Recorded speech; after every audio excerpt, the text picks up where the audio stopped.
I would just like to ask the question regarding the topic of giving, which you emphasize so much that there are pastors who are emphasizing the giving of 10%. And they would even emphasize that it is a sin. And if you give less than 10%. And you are going to hell if you fail to give the 10%. I'm just wondering, brother, that since they are preaching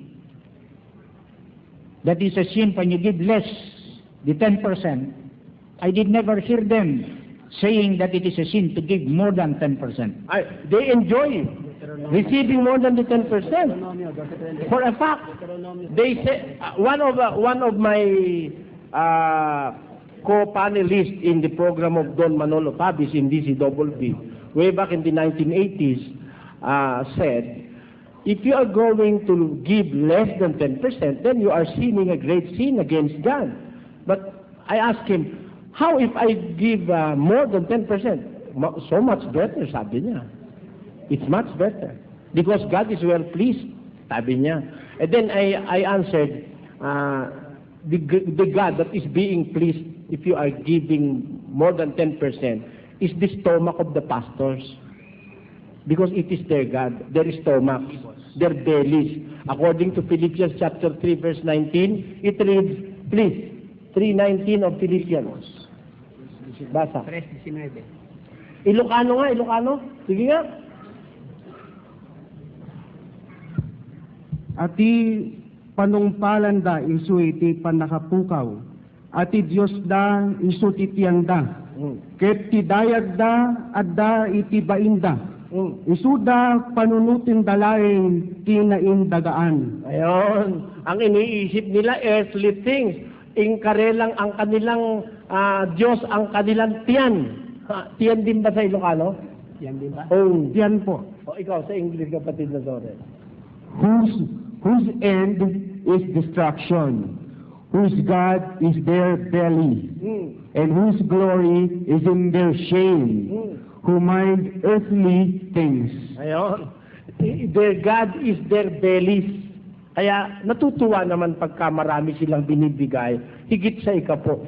But if we are going to take the interpretation strictly from biblical point of view, it is said in chapter 12, verse 32 of the book of Deuteronomy, pakibasa kapatid na, What thing soever I command you, observe to do it. Thou shalt not add thereto, nor diminish from it. Ayan. Thou shalt not add thereto, or diminish from it. Whatsoever I have commanded you, do it. Do not add anything to it, nor diminish.